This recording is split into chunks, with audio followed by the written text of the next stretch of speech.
Ladies and gentlemen, this is the main event. Fight fans worldwide, you've tuned into the number one undisputed boxing podcast today. This is the Boxing Breakdown.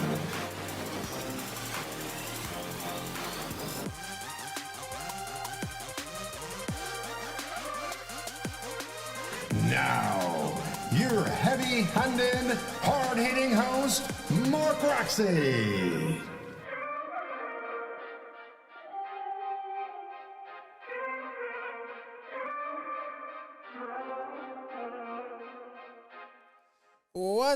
What's up? What's going on out there, people? This is your host, Mark Roxy, and I want to wish you a happy new year, 2022. We are on the heels of 2022, literally hours away from our new year, man, and I am not at all ashamed to say goodbye to 2021. It has been a hell of a year. And I am so excited for the possibilities of what's going to happen in 2022. So welcome, everyone. And I am here with my partner in crime, amazing Mr. Harold Hunt. What's up? Hey, happy new year to you guys. I'm right here, man, ready to go, ready for that new year.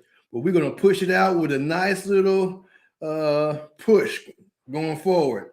So, hey, you guys, I'm glad you guys are here. And, hey, let's chop it up. Yeah, man, let's chop it up. Oh my gosh. We have so much to talk about. We are going to recap the year that we've had at the Boxing Breakdown, all the podcasts that we've done. We're going to talk a little bit about the upcoming year in review. We're going to talk about what's happening right now, what just happened. We're going to name our contender of the year, our breakdown to breakthrough fighter of the year. We're going to get into knockout of the year. Man, we are going to talk about so much. We are going to talk about fighter of the year, fight of the year. They're all different, as you know. There's a lot to chop up. We're going to talk about the upset of the year. And then finally, we're going to take a look in to 2022.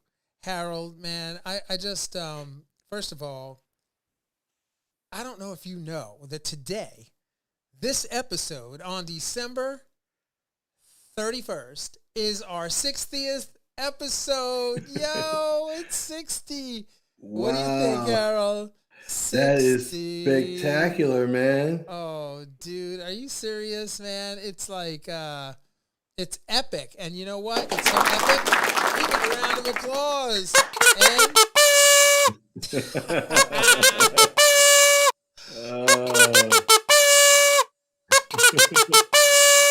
That's it. We did it, bro. We did it. 60 episodes, man. This is we're coming into our third season.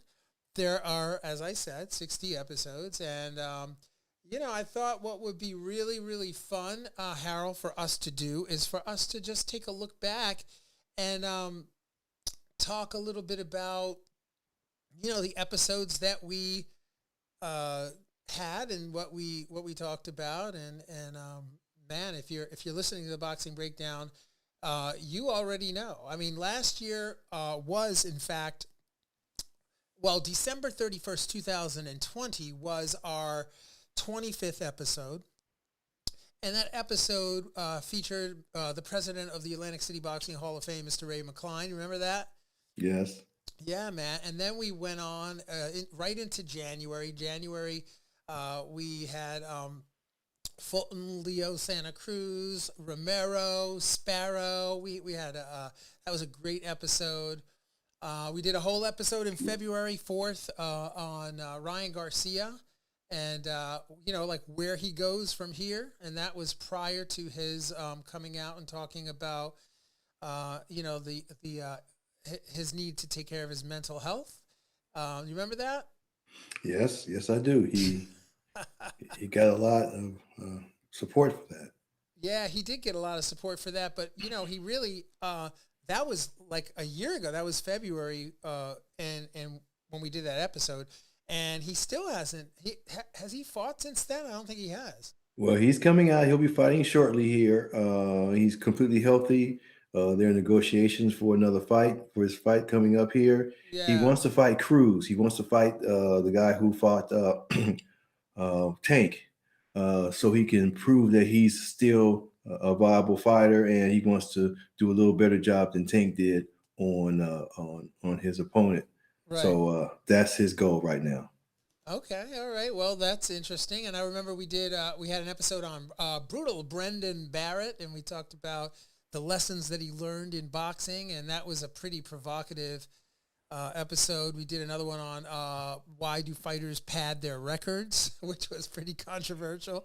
We got a lot of people chiming in on that one. I remember there were a lot of people that went back and forth on that. If you guys are listening on YouTube and you'd like to get into the conversation, please do. Drop your comments in the comments box. We will answer them live on the air. And if you're following us on Apple Podcasts, thank you for being with us. Thank you for being with us wherever you are tuning in. And yeah, so, gosh, we did so many. We did the Oscar Valdez fight. We did Saul Canelo Alvarez, Adrian Broner, The Problem. The Problem. Yeah, man. We had a really great 30th episode. I don't know if you remember that 30th episode where we chopped up COVID, and we talked about contracts and purse bids, and we had our good friend, Mr. Paul S. Haberman, boxing attorney, and that was a pretty informative episode. We then got into the battle between Thomas Lamana and Araslanda Lari. Remember that one? Yes. Yeah. We had Dylan Price on with his father, the dynamic duo. That was a great episode. Those two are really an amazing team. Actually, all three of them, Dylan's brother and Dylan, they're just two amazing brothers. Really up-and-coming fighters, and certainly two to be watching in the new year. My gosh, we had K9 Bundridge on. We had we had Teofimo Lopez. He had the Teofimo sound Senior. effects. Yeah, remember Teofimo Lopez Senior on in the prelude. That was in April 30th of that was talking about the Cambosos fight. Remember that? Yeah, he was quite animated at that time. Yeah. Oh, yeah. And then, that was something. That was quite an episode. We had Heather Hardy on, the former WBC world champion. She was on. We did the Devin Haney, Jorge Linares bout, the Nordine Abali. Is that how you say his name? Correct. You let it roll off your tongue. Yeah, versus Nonito Donaire. That was a phenomenal fight. And, we did some Logan Paul stuff. Travis Kaufman, Billy Briscoe. We had Billy Briscoe on. We had Pat Russo, Adrian Clark. Man, what a year, man. We did the Davis Barrios, the Loma Nakatani, Lopez and Cambosos recap. So many things. Bro. Just if you listen, I could just go on and on and on. Our last episode was, the news on Gervonta Davis, the results of the Teofimo Lopez fight and George Cambosos, and then the hard-hitting recap of that December 4th Boardwalk boxing series that they had featuring Anthony Jews, Nestor Bravo, and Christian Tapia. Harold, man, what a year. Congratulations, bro. It's been a pleasure to have you on the journey. It's been really great. We called that fight. Remember that fight? When was that? I was in New Jersey at the Boardwalk Hotel and Arcade.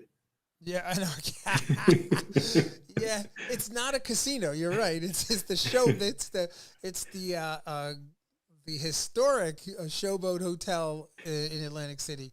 That was a great event, man. You flew in from Atlanta. Atlanta, and we just had a ball, man. I really had a great time with you. It's been a great year for us, man.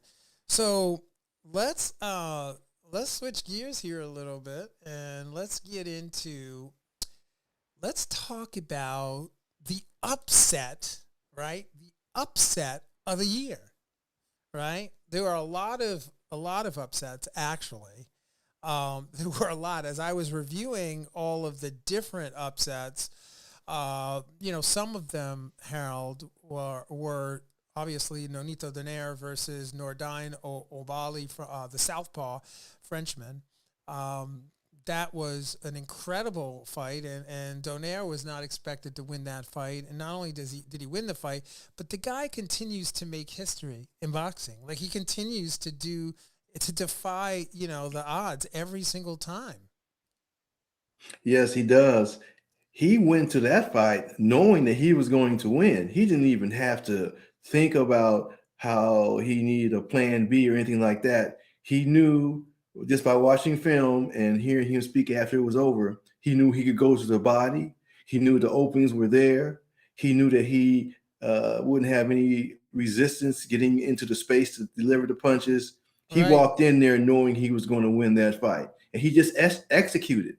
It wasn't something that just came to him because he was in the thralls of the fight and he had to figure out, well, this is what I need to do to win, or this, that, and the other. No, he came in and knew exactly what he was going to do, how he was going to do it, how he was going to get in the pocket to deliver the blows. He did so nonchalantly. So in his mind, it wasn't even an upset. He was going to win that fight. Yeah, no, absolutely. It was one of the great upsets of the year. And as I was reviewing all the fights and all the stuff we covered, the Mikey, how about the Mikey Garcia versus Sandor Martin? Remember that fight? Yes. Now that was just a case of you can kind of overlook your opponent only because your eyes are focused further, which is a sin in boxing. Yep. And if in fact you are in the first round with supposedly someone you're supposed to beat and you get hit, all of a sudden your defense, your offense, all of it goes away, because the first thing you're thinking is, oh my gosh, I can't let this nobody beat me. And you lose all the discipline you have to use to beat the guy. And then you leave yourself vulnerable and you end up losing on points. It was exactly what happened. Yeah. No, I know. It was an amazing thing to watch, to be honest, because I didn't expect that, to be honest. Did you expect that at all? Well, I saw from jump. As soon as he realized that this guy was okay and he wasn't prepared, and mentally he did not prepare, and he tried to reel his mind back. He just said, I just got to take him out. I just got to take him out. Defense, offense. I mean, defense be gone. I have to take him out, and he just left himself open mentally and physically to lose on scorecards. So, I mean, it was pretty clear to me from round one. It was clear what had happened. Yeah, with man. That situation. I just, like you said it eloquently in the beginning. I don't think it's a classic example of overlooking your opponent. Just literally overlooking your opponent and not being prepared for what's going to happen, and we can't, how do I say it? We can't we can't overlook our opponents, I guess is what I'm trying to say. That's very true, and that has happened. And if you want to go further with it, Lopez and Cambosos, that was the same type of situation. He figured he could take him out early in the fight. He couldn't do that, so he just went balls to the walls, and he didn't, think about defense or strategy or accumulation of punches. He just went after him. And when you go after anyone in any situation, especially a world caliber fighter, you're going to leave yourself open. and Yeah. his mental situation made him vulnerable to lose, and that's what happened. Yeah, no, well said, well said. I mean, um, there was also, I'm not sure, do you know this guy? This was a fight that I really didn't expect to go the way it went. But nonetheless, it was really, really outstanding. There was the Southpaw Melukuzev, from that guy from Uzbekistan, and he fought. He's a Southpaw, and he fought Gabriel Rosado out of Philadelphia. Do you remember that fight? Let me Just see. vaguely, but it was an upset, and he was just got beaten by a guy who was better.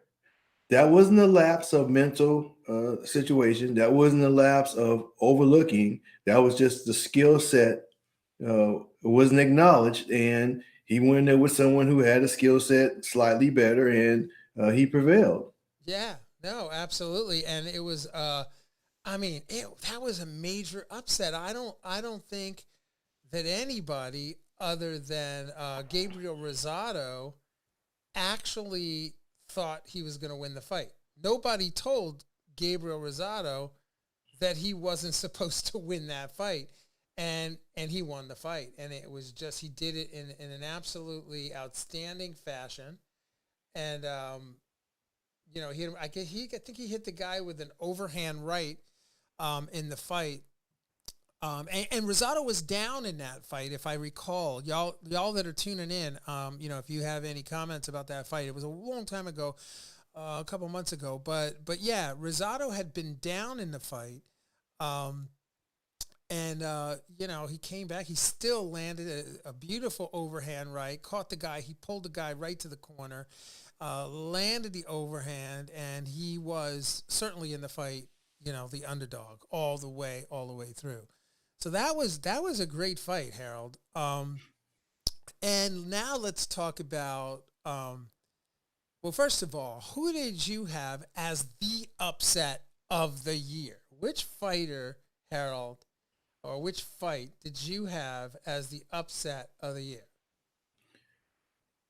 I'd have to say the Mikey fight. For me, it was the Mikey fight because that Martin was a simple money grab, warm up, sparring session. There was no hype. There was no advertising. The betting line was just average. It was completely looked at as just an easy fight for him to put himself back in situation. The optics would have been good. He would have had a couple knockouts. Would have been splashed all across the internet. Him knocking this guy out, this, that, and the other. He would have been in all the conversations, all of that. So they were looking forward to all of that. This other gentleman had no choice. Now, of course, you want to say the Cambosos Lopez thing, but Cambosos had a skill set. He was undefeated. This Martin guy was absolutely off the radar. So as Right. far as shock value, and then he got beat up too. Mikey got beat up too, not just slipped through because he won on points. He beat him up. Right. So just from me, I see that is my upset because it was so far off the rails that everyone was just pretty surprised at that. But Right. that's my opinion. Okay. Well, I had the Miguel Birchlet from Mexico versus Oscar Valdez, also of Mexico. I had that as like a major upset. That fight was absolutely outstanding, and I think we're gonna draw upon that a little bit later on as well in this podcast. But that to me was epic, Harold. What do you think? Do you remember that fight? Oh yes, that was an excellent fight too. But if you recall, both of those gentlemen were world class. Both those gentlemen had a great history. Both Right. those gentlemen worked really well together, and they really were excellent fighters. So either one of those gentlemen could have won that fight. So there was no air of upset. Either one Right. could have knocked the other one out. So, as far as being spectacular, it was. But as a sheer upset, it doesn't register to me. Right. Right. I get it. I get it. I just, to me, I expected Burchelt to actually win that fight. I did. I didn't expect to see Oscar Valdez not only win the fight, but do it in an absolutely brilliant fashion. And I believe he was being trained by Eddie Reynoso at the time. If is that correct? As he was. Okay, we'll get into that a little bit Yeah, later. he's But got a little time in our podcast today. yeah, he's got a little bit of time in this podcast for sure, man. So, but yeah, I mean, just an absolutely outstanding performance. And for me, being a follower of both of these guys, it was an upset to me because I just, he had him hurt too, meaning Oscar Valdez had Miguel Burchelt hurt several times in the fight. And, it looked like it was going to be stopped 2 or 3 times during the fight. And then, Burchelt started to come on, popped his gloves together, like they like to do, where they hit the gloves like this and that. You know what that means. It means, I'm going out on my shield maybe. But, Burchelt kept going forward and forward in that fight.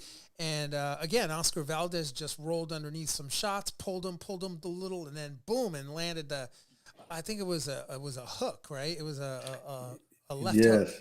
Yeah, Yes. that And just it was right in the arc of power. oof, He had the leverage on the legs. yeah, He had the momentum. Amber Chuck was coming in hard.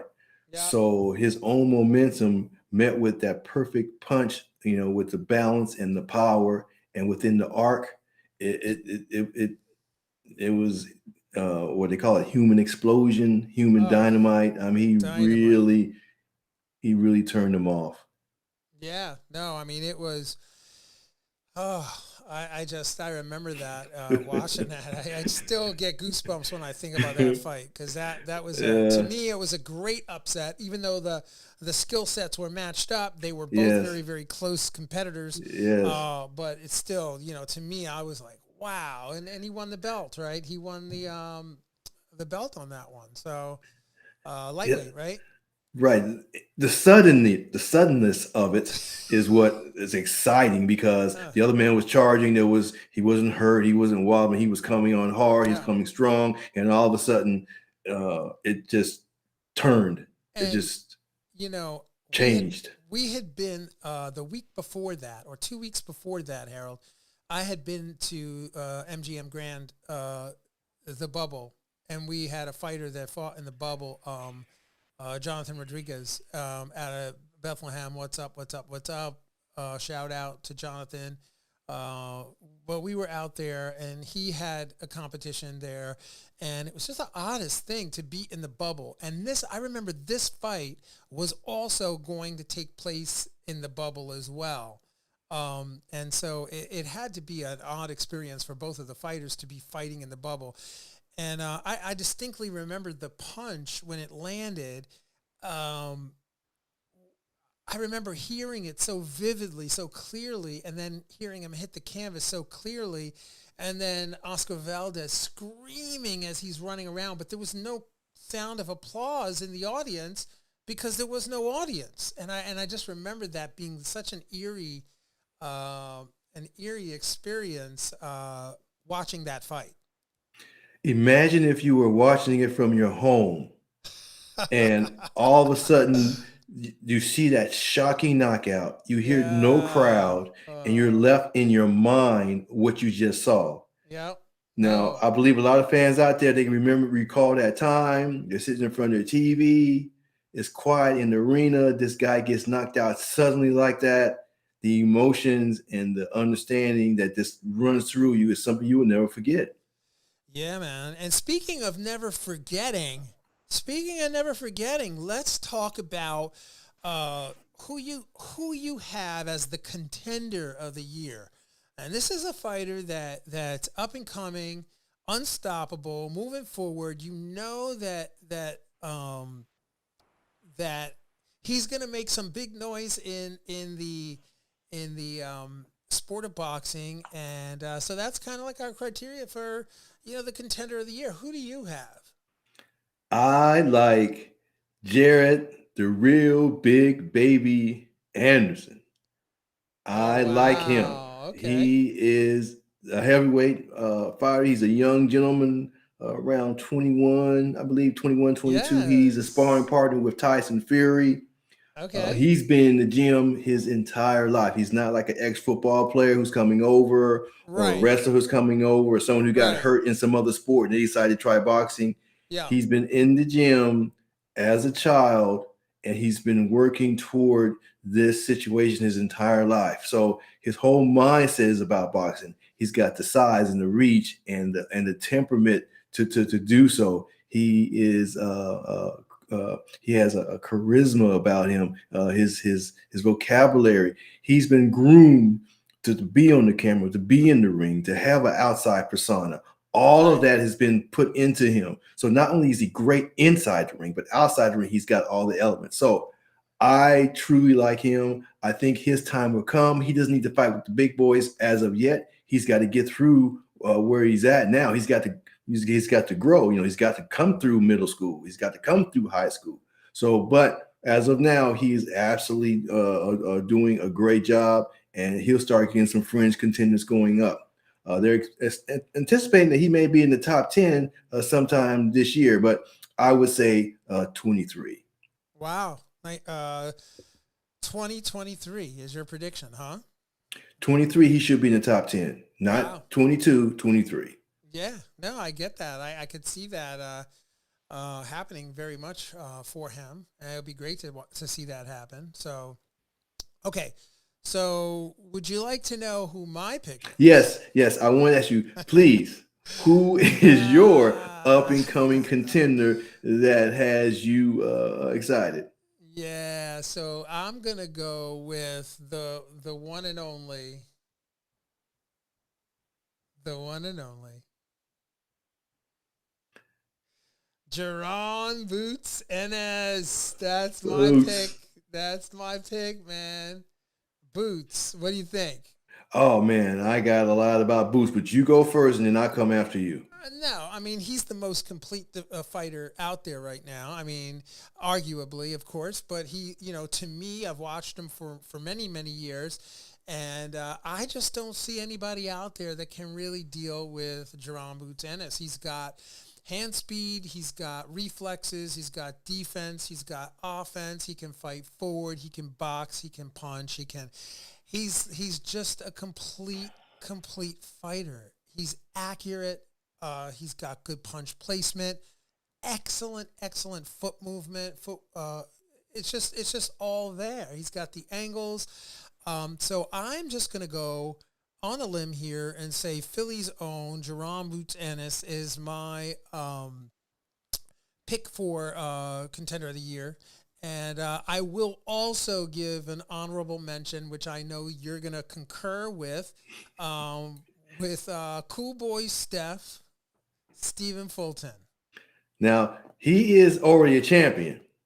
He's got 2 of the belts. Right. So if you want to say contender to be undisputed, yes, but he's already a champion. So he's not really moving up. He's Right. not graduating from middle school to high school. He's already basically there. But as far as moving up to be an undisputed champion, yes, he's on the rise. But I agree with you with Boots, because Boots has the same situation as Mr. Anderson, where he came up boxing. His brothers and his father, they were professional boxers, this, that, and the other.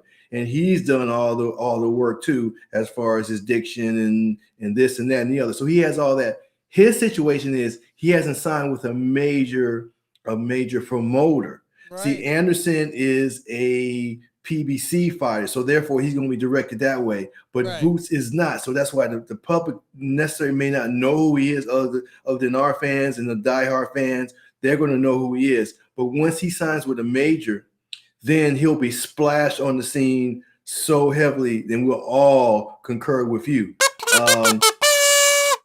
He's going to be the dude. He's like the future. He's definitely someone to keep an eye out for because he's just an outstanding boxer. And again, Stephen Fulton, as you also eloquently pointed out, is in fact a champion already. But I think we've just scratched the surface of what he's going to be doing in the sport. So, Yes. you know, And yeah. I just quickly, Mark, I just have to say about cool boy Steph. That is his moniker. Yeah. He's able to take what you do, your aggression, and to mute it and do that. Floyd was good at that. I can do what you can do, but I'll do it Right. better than what you do. And that way he's never adjusting to someone else's style. He said, okay, well, I see your style. I'll duplicate it, but better and beat you. To me, I like that type of fighter because he's taking your best thing and besting you at it. Right. Yeah. No. So Harold, let's talk a little bit about the fighters that have basically broken it down to break through. Fighters of this year that have broken through. Who would you say you would consider a fighter that has broken through, that has really kind of established a presence in the sport? I have to say Cambosos at this point because he was a winner all the time, and the fight kept getting postponed over and over again. So he Right. had to go through the news cycle over and over again, the boxing news cycle, the sports news cycle, over and over. Each time they kept pulling out things about him, this and that, as the fight kept getting postponed over and over again. So the anticipation of him not winning was just heightened because of all the postponements. Right. So when he won, he just broke through because there was so much negative information or casual information or maybe just nonchalant information that he was just, let's just get through this. Right. I gotta report on this guy again. But Yeah. he put all that to shame with the win. Wow. What about, let me ask you, have you heard of this guy, Yanibek Alamakalnoli? I guess that's how you say his name, Alamakalnoli. Yanibek, former Olympian. Guy's got over like 300 amateur fights. I've been peeking at this guy, right? He's, let me see if I can pull him up. I think I got something up on the screen here for you to see this guy. He's still doing 4-rounders, right? I mean, 6-rounders now. Yeah. He's a relatively new guy, and he's new to the sport for sure. Yes. He is very heavy-handed. He kind of reminds me of a Duran type thing when Duran was at lightweight, when he was very heavy-handed, where every punch had the other guy doing the two-step. From the left and the right, the guy was just stepping in potholes left, and every time he got hit by the guy. So he's extremely powerful. However, he hasn't been there with anybody who was going to hit him in between all that power. So the eye test, yes, he looks great. Boom, boom. Guys, slipping and dipping because they're getting hit. But we have yet to see him hit. But from on the outside, yes. I mean, he looks great. Those straight punches, he's powerful, he's aggressive, all of that. He just hasn't been hit. Right. No, absolutely. Can't argue with that at all. And that brings me to the next breakthrough fighter, Keyshawn Davis. What about Keyshawn Davis? You know much about him? I've only seen him once or twice. Yeah. He has the discipline to go to the body. So obviously his fundamentals are in place because that will save you. That will move, get your knockouts with less trauma on you on your knuckles, on your arms, and all of that, because you go into a soft spot of the body, and you're able to and you get to practice your leverage and your power, yet you're not hurting your arm or your ankle, or your knuckles or anything like that. So my opinion is, if fighters who have a large knockout percentage, if over half of them are body shots, that's beautiful, because that's what you want to do. You want to get there without less trauma to yourself. So yeah, I do like him strictly because from what I've seen, he's his discipline to go to the body. Yeah, no, very, very talented fighter. He was an amateur fighter. He turned pro, right? And from my understanding, he turned pro. Then he went to the Olympics, competed in the Olympics, and then was pretty successful in the Olympics. And then he came back. Yes. And now he's pro again, right? So, yes. But they changed the rules for that situation. Yeah, yeah, they did. But that's a whole other podcast. But I definitely think that this is a guy to keep an eye on. This is a young up and coming fighter that I think has a lot of potential in the sport. And this is What about Troy Eisley? You know much about Troy Eisley? Very, very little. I can't. I have not. If I have seen him, I didn't recognize his name. I watch every little clip of everybody all the time. And, let me pull him up. Let me pull him up so he jumps up onto your radar. This is Troy Eisley. So I recently was working with a fighter that was supposed to square off against this guy. He's going to be fighting, I believe, in the new year in New York, and it might be even in mid-January. But we were scheduled to potentially have a fight against this gentleman, but I don't think that fight is going to happen. But this is a young man who I think is also another one to watch for.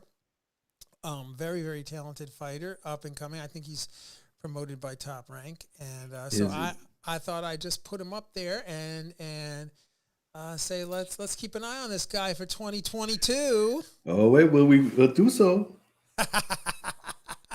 Exactly. All right, so Harold, let's move it right along here. Let's get into my good friend Harold.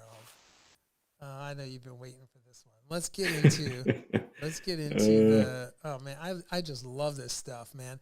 The knockout of the year. Let's go to the knockout of the year, Harold. Who you got? Well, I had two. One was Burchelt, but my second one, which is a close runner-up, I want to say 1A and 1B. And 1B has to be Deontay Wilder's demise against Tyson Fury. That knockout was quite brutal, only because Wilder absorbed that type of punishment so long. The same type of punch, he kept taking it and just taking it and taking it. And all of a sudden, the A got flipped. Yeah, and that was it. But the finality of it, because he was out before he hit the canvas, he just totally ended the whole situation, right. and that was quite a knockout. It was overhand right. It crashed nicely. It was well done. So I like that one only because of the accumulation. But number one has to be Burchelt's knockout because it was so sudden. Yeah, Harold. Yeah, I have to tell you that it was very, very difficult. You'd have to go back to the beginning of the year to really find that Burchelt and Valdez fight as being the knockout of the year, right? So we had to go back and really take a look at the whole year in order to come up with that. But I also agree that, if I were going to, if I were going to pick the knockout of the year, then it would have to be, as you stated just now, it would have to be I'm pulling it up here. Where we go? The Burchelt. There we go. There it is. Okay, yeah, I would have to have picked that fight because it really was Miguel Burchelt and Oscar Valdez. It was an amazing fight. It was an absolute astonishing knockout, and I think it really reverberated through the boxing community. That particular knockout, and so that's what I would have to say was in fact, and actually that wasn't the photo that we just looked at. That wasn't a photo of the actual knockout, right? The actual knockout looked more like this. Okay, he was face down. For those of you that are listening on Apple Podcasts, Google Podcasts, if you're listening to the audio version of this, you can't really see the actual knockdown or the knockout rather, but it was similar to the Manny Pacquiao, Juan Manuel Marquez knockout, where the hands are actually underneath the body and your face is planting into the canvas. It was just an absolutely frightening knockout and thunderous knockout. So I'm going with Oscar Valdez, and yeah. Okay, and they're both similar because the brain was turned off. So the natural reaction to put your arms out to brace a fall, that was gone because all motor functions were turned off at that point. So they both went down in such a manner. So whenever you go down face first and your natural human reaction to put your arms out to brace a fall, that is gone, you're out. And you could bounce your head off the canvas or what have you, or you could break your nose, or there's so many things that happen when people go face first in a ring. In the street, you're going to have broken teeth and that type of thing when you go down like that in the street. But in a ring, you're just going to bounce. But yes, both of those fights were the same type of situation. Before you hit the canvas, they were out. And wasn't it so, Harold, that it was the last second of the 10th round, literally, that he got knocked out. He was running Valdez down. He was coming after him. He had just landed some good punches.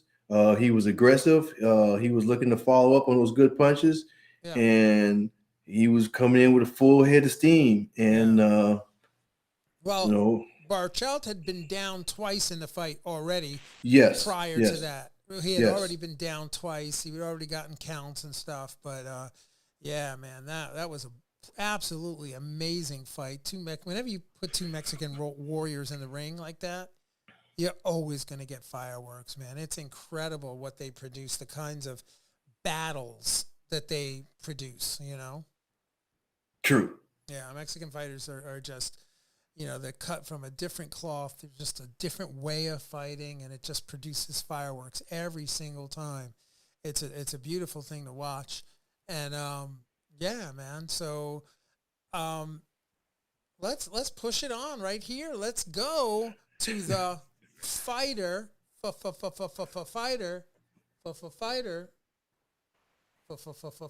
of the year. As they say overseas, fighter. The fight. We say fighter. There's no T's. There's no double T's. There's fighter. Yeah. But yes, we're talking about the fighter of the year.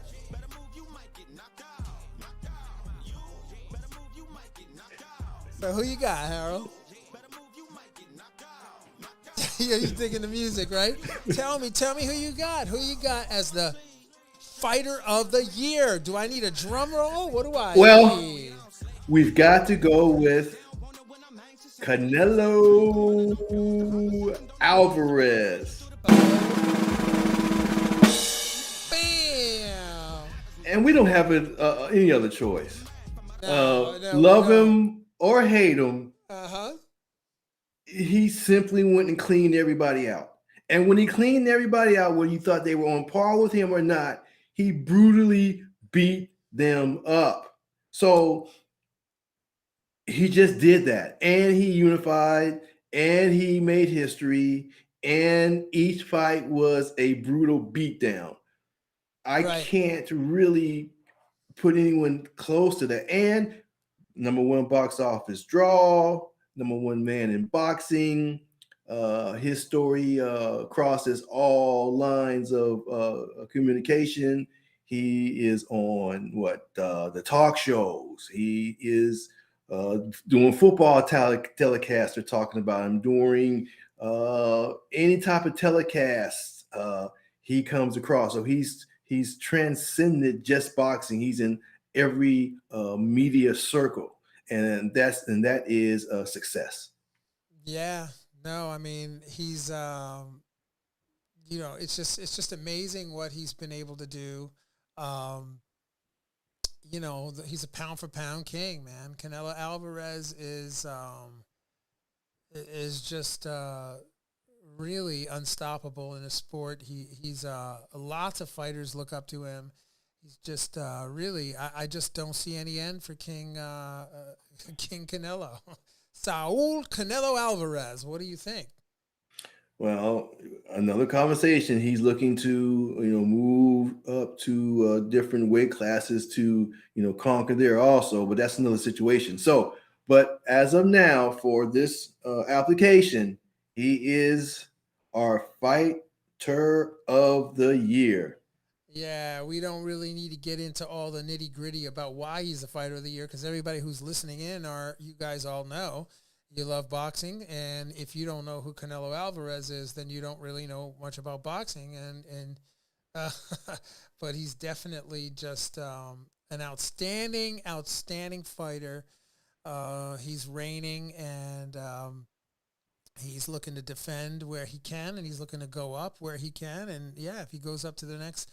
He's on a mission. He's got a whole agenda for what he wants to do in this sport before he retires. So good for Canelo Alvarez. Again, fighter of the year I've got him 2 years in a row as fighter of the year. But, Hey, just a side note, that picture you have up there, hey fans, I just want to tell you the sanctioning body fees that he has to pay for each of those belts is astronomical. what is it? What is it? Tell them. Tell the fans. Tell the listeners. I can't quote numbers. These are just numbers that I've known in the past. Don't quote me. Well, they're gonna quote They you. I are know they're gonna quote you. for each belt, for each belt, at least starting, are you looking at $5,000? And I may be so below Did you say? the number. Did you say $5,000? I could be just below. Now I could be Okay. just so wrong. It could be $50,000 for all I know. But if even at my novice understanding of it, that's still 4 belts at $5,000, which is what, $20,000 or whatever, which is not a lot to him, but just the fact that he has to pay every time he defends those belts. Yeah. So a lot of fighters can't continue to keep all the belts because they can't pay the sanctioning fees. No, absolutely. That's just a little side note. No, I think it's a great point that you're touching on. I think it's important if you're listening in and you know exactly what the sanctioning fees are. Canelo, if you're willing to jump on the podcast and let us know. We'd love to know what you're paying for your sanctioning fees for sure. We can get you on to find that out. I'd be very interested to know. I am going to err on the side of always doing my research when I'm just speculating, of course. Yeah, no, your speculation is perfectly acceptable. I don't have a problem with speculation. In fact, the entire sport of boxing is mostly speculation. So, for me, it's absolutely fine. I think I want to know. I feel I've lowballed it so much. Oh, yeah. To to ridiculousness, if that's a word. But I really lowballed. It's quite a bit more now that I think about it. But I'm not going to quote that, and that's a safe, ignorant assessment. I won't be dragged over the coals for that because it's so far below what the actual fees may be of a fighter of his caliber and the prestige of those organizations. So Yeah. I'm an imbecile in that type of No, estimation. You're fine, I'm gonna find out. But it's nice to see a picture with all the belts. You know, he has the Ring Magazine belt, WBC on the green. He has the IBF around his waist. He's got the red, the WBA, and then the one you can't see is the WBO that is in his far hand. That's you can see the back of it. So those are the big boys. That's what you want to to achieve. Yeah, no, I mean, I'm going. Listen, I pulled up something about sanctioning fees. I got a sanctioning fee from Miguel Cotto when he was fighting. His sanctioning fee for the WBC was $300,000. So it's not cheap. Yeah, you're talking about $125,000, $150,000. It could be even more. I know Floyd paid way much more, way more than $125,000 for a sanctioning fee. So we should check that out. We should get on with Ness or some of these guys that do a lot of homework on the sanctioning fees and all what people are paying and this and that, and we should get them on and chop that up for sure. So let's get into the fight of the year. Harold, who do you have as what bout do you select as the fight of the year? Well, I can get my credibility back with this response. I must say the Deontay Wilder Tyson Fury fight, because there was knockdowns in the third round. There was knockdowns of the other person in the fourth round. Both fights were teetering on being knocked out every round, fifth round, sixth round, seventh round. Right. It was just back and forth. There was no clear advantage. Everyone was in a situation of being knocked out at any time. And then Tyson started taking control. But up until that point, up until about maybe the eighth round, when Tyson kind of still, it looked like he was kind of dominating to a point, not dominating, but had the upper hand, he was still vulnerable to get hit. So that fight had me really enjoying every part of it, because it started early with the third round knockout. We got to see Wilder with his new discipline display that in the first 2-3 rounds. We noticed that Tyson Fury stopped moving his head like he did in the prior fight. So Deontay was able to drop that right hand more often. So all the elements just fit into a nice, a great fight. And, these are the big boys. Right. No, it was an amazing fight. It was, it could possibly be one of the best fights of the century.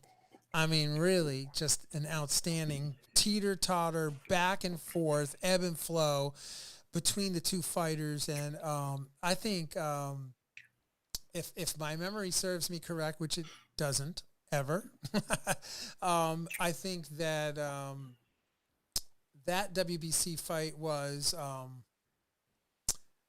Fury knocked Wilder down 3 times in that fight, right? And then Fury hit the canvas 2 times in that fight. Yes. And it was and everybody tuned in. It was one of those classic heavyweight fights that you reminisce of from the past, from many years ago back. It was really, really an outstanding fight. And Foreman and Lyle, knockdown. That was a fight that came to mind. Ron Lau and George Foreman. Yeah, no, absolutely. So your old heads go back and pull that up, and it was very reminiscent of this fight here. Yeah, no, that was an amazing fight. I remember the fight of the year in 2020. Do you recall the fight of the year for 2020, Harold? Can't say I do. They are there's just so many good ones. I can't say. Well, my fight of the year for 2020, folks, was the Jose Zapata versus Ivan Baranchik. Remember that? It was a top-ranked card. It was also in the bubble. It was right at the tail end of 2020, and it was just an outstanding bout. If you want to see a really powerful, dramatic, creme de la creme boxing match, go in and check that out. It was a top-ranked card. Jose Zapata versus Ivan Baranchik in 2020. That was my fight of the year for 2020. But this year, I concur with you. The fight of the year is definitely Wilder versus Fury 3. Harold, so Now, good. now my second runner-up is Chocolatito and Ramirez. Okay. Now that was a great fight. Also, that was tit for tat the entire way. That was my 1A, my 1B, if you will. They have a third one coming up in March, but the second one was excellent, and that had your breath from round 1 to round 12. So that Right. was an excellent fight also. So if you're going to pull up some fights just to watch them and just to be mesmerized, you've got that fight, the Tyson fight. But then if you want to pull the Chocolatito fight, you can pull that one. For your old heads, I would pull the Ron Lau, George Foreman fight. Wow. That was a great fight. Mm. What about the Joshua Usyk fight? Remember that fight? Yes, that necessarily wasn't a fight where fans who enjoy the back and forth and the advantages taken and given away, that's not really going to speak to that. That Right. fight was more technical, and you were more surprised to see the bigger man getting touched as much as that. Uh, uh, he was getting touched. He really wasn't getting beat up. Well, he was being landed on, but he wasn't in no way going to be knocked out. But he just got hit a lot, and Yeah. he just couldn't have an answer. So some people may say that, well, that was kind of boring because obviously he didn't fight well, and we know who was winning the fight, and the big dude should have been winning, but he wasn't, and that was the entire premise of the fight. So as far as a fight of the year or whatever, I can't necessarily, Right. I can't qualify that for that. No, I get it. I had it listed as one of the upsets of the year, actually, to be honest. Upset. Of the year, for sure. Well, AJ's lost before because he, certain skill sets that he may not use in a particular fight. So to me, it wasn't an upset, Yeah. and he always has the clause where he can come right back and get his belt back. So I go into it knowing that if he loses, he's going to get an immediate rematch, and he'll make it. Right. He'll make the provisions, even if he has to stink up the fight to win the belts back, which Right. may happen this time with Usyk. He may just stink it up. He may just bully the guy, throw some punches, grab him, hold him, and just be sure that he lands, punches, enough punches per round to win it on a scorecard. I don't think it'd be exciting or anything like that Well, because look he's not going to allow Usyk to do that movement and throw the jabs and Right. get him. That's not going to happen. He's going to throw punches, bully him, let the referee break it up. Throw the punches, bully him, let the referee break him up, and make sure he has enough points per round to get his belts back. That's what's going to happen. Wow. Yeah, so you just broke it down, Harold. You just broke that down just now for the fans. You just, laid it out for them. And, I think you're right. I think that, unfortunately, Usyk was way too fast for Joshua in that fight. And they had a very, very good game plan for that fight. So that was an example for me of how an exceptional game plan really can affect a fight of that caliber. It was just really, for me, it was an upset because I didn't expect that. I didn't expect a smaller guy to be able to come into the heavyweight division and do what he did. But, again, a lot of people were sleeping on that fight. A lot of people didn't even watch that fight, because they didn't think it was going to be much of anything. But it ended up being an amazing upset. And now I do want to talk about another upset, which I felt was an upset, which was the George Cambosos versus Teofimo Lopez fight. Thoughts? That was upset only because, as I spoke earlier in our broadcast, Lopez abandoned all his discipline because he was embarrassed that he was unable to knock out Cambosos early. Right. Therefore, he just dropped all the discipline and just went full bore. But Cambosos is a world-class fighter. Yeah. And he knows how to fight. And when you're presenting a target that is undisciplined and desperate, as Lopez was, he is going to be vulnerable. And he showed it, and he lost. Well, right. And the young 24-year-old Lopez, he did put the championship belts on the line, and he was dethroned. I mean, he really was. He was knocked down in the first round, and he scored a knockdown in the 10th round. Cambosos was given a split decision. It was a controversial split decision victory. But yeah, they were both cut up in the fight. They were both kind of messed up. And Lopez had a purported like a hole in his esophagus. So, I don't really, I haven't seen the actual medical report, but I know that when that came out, there was a lot of discussion about, the wind getting pulled out of the sails of Cambosos because Teofimo was legitimately sick, legitimately ill in that fight. Do you remember that? Yeah, I looked at a lot of information concerning that, and the air in the cavity that was trapped inside of his body, and the pressure it was putting on his heart and his lungs, and that type of thing. After the fact, I'm not a medical person or anything like that. Just watching the fight itself, I didn't see Lopez in a situation where he was compromised, where he was breathing heavily at the end of the rounds, right. Where he looked labored, anything like that. He was of singular mind, and he was in singular mind to get this guy out of there. So he wasn't necessarily hurt or beat down or nothing like that. He was just coming. I'm going to come, and that's what he did. So if that was bothering him, which it may have been, right. It wasn't evident. Now, if it was evident in the fight where he was just like laboring and this and that, and he just looked like didn't look like himself at all, then not saying I can understand, but then I could see it. But in the fight, it was not clearly shown. I saw a strong Lopez coming because he had to handle that business because of the situation that he was in. Yeah. No, I mean, I definitely know that there was a lot of speculation about it.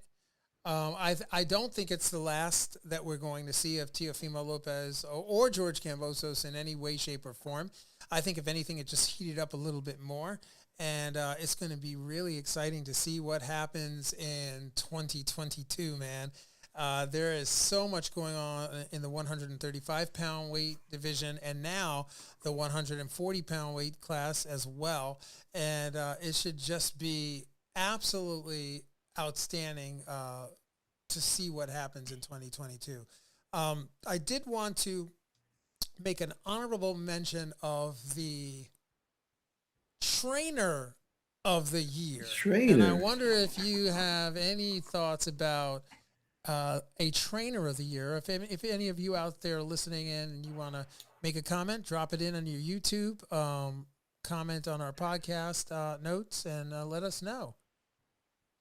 What about you?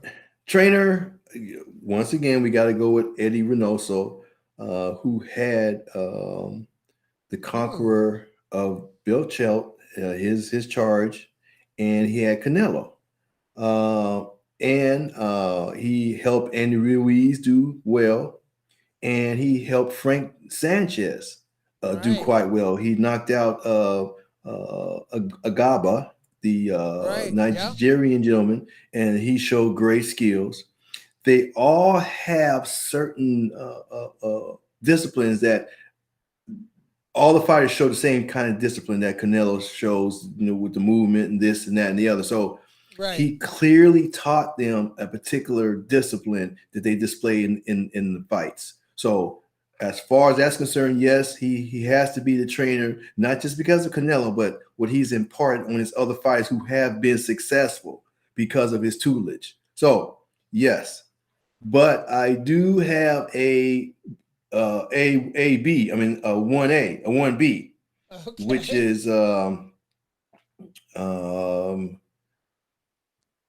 the gentleman out of the Krong Gym. His name escapes me. Oh, you're talking about. Oh man, you got me good. Tyson's Yeah, trainer. yeah. I see Sugar his Hill, face. Sugar Hill. Sorry. Sugar Hill. Sugar. Okay. Sugar Hill. Yeah, Sugar Hill was able to take Tyson and change him yeah. for the second fight, and he changed him for the next fight. Now, the smallest thing that has really jumped on me because I have him as 1B is because he took the Ali kid, the Ali grandson, who is a total knob. He has nothing. He Right, has nothing but the name and the appearance or whatever. right, He has nothing. And within the months that he's had him, I've seen such huge improvement from fight to fight. It's just huge. It's just he's like jumping over years of amateur work, amateur pedigree, amateur discipline, and he's teaching this guy this stuff in between these fights here, right. and he's actually showing this training between each fight. It's not subtle. People who know boxing, everyone on here knows boxing.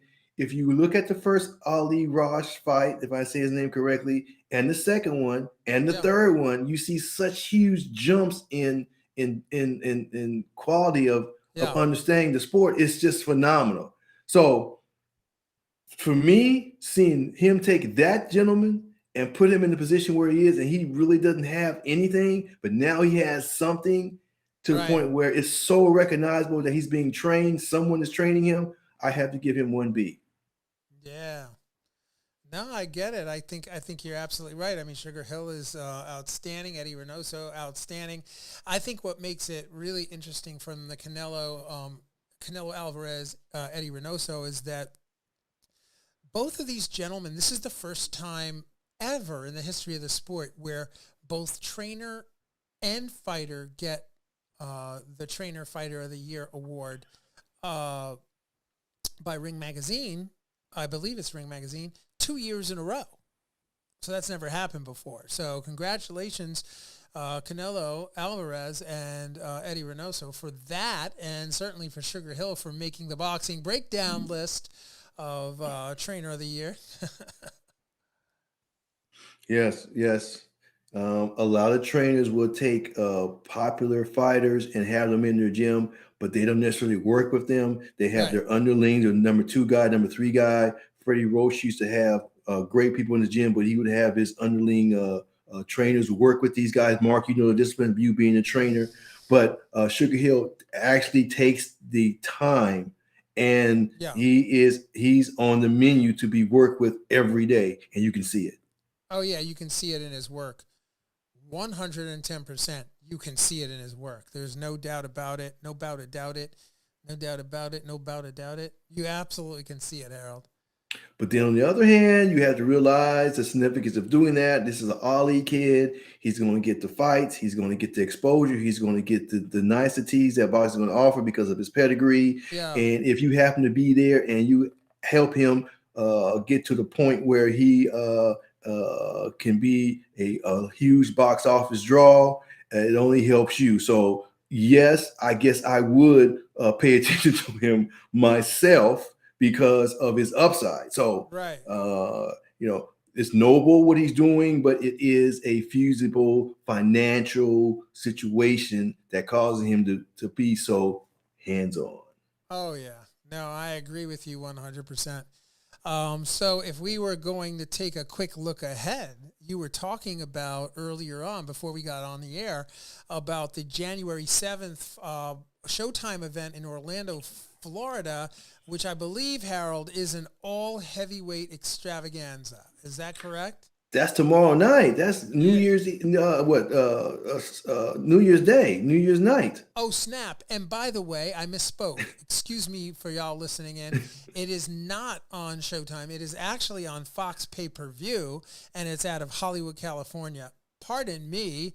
Yes, it is January 1st, which is tomorrow. Mañana. This is the first day of 2022. And, you got Luis Ortiz versus Charles Martin for a 12-round IBF heavyweight eliminator.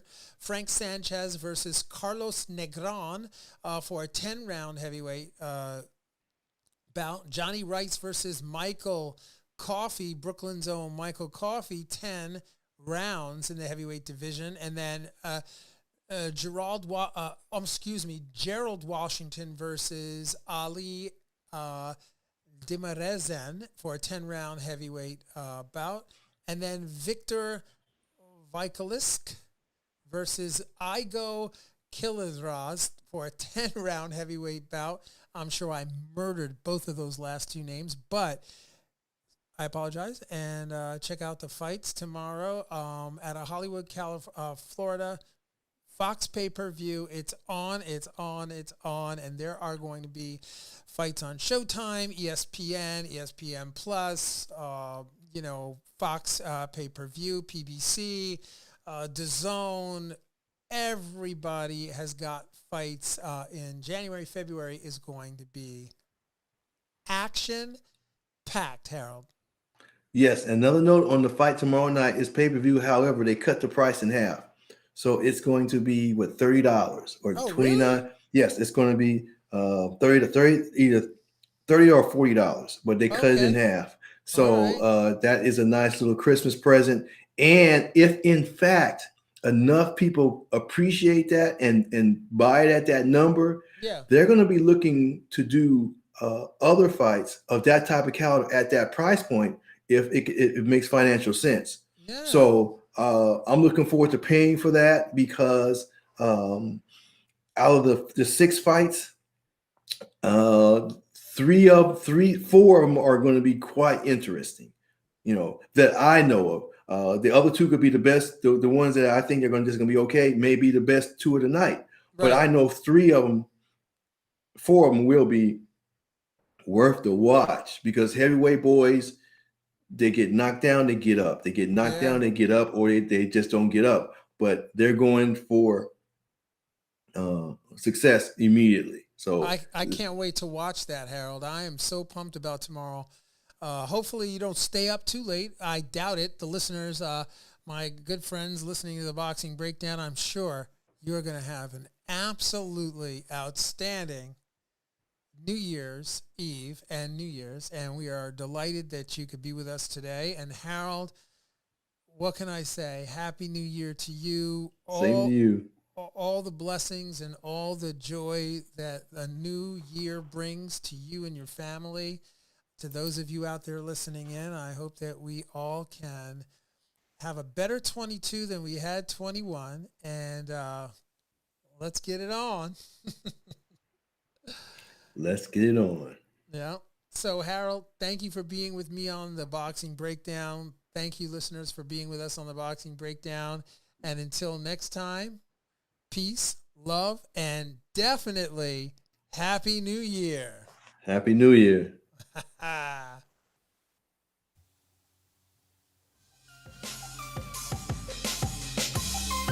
Fight fans, join host Mark Roxy and special guests as they break down all aspects of the boxing world, including news, business, management, training, promotions, fan reactions, upcoming events, matchups, future boxing stars, title fights, state of the boxing world, and all the stuff you don't see when you watch boxing. This podcast is released each week on Thursday at 8 p.m. Eastern Standard Time. Live streamed on YouTube, Instagram, and Facebook Live. It's the Boxing Breakdown, hosted by Mark Roxy.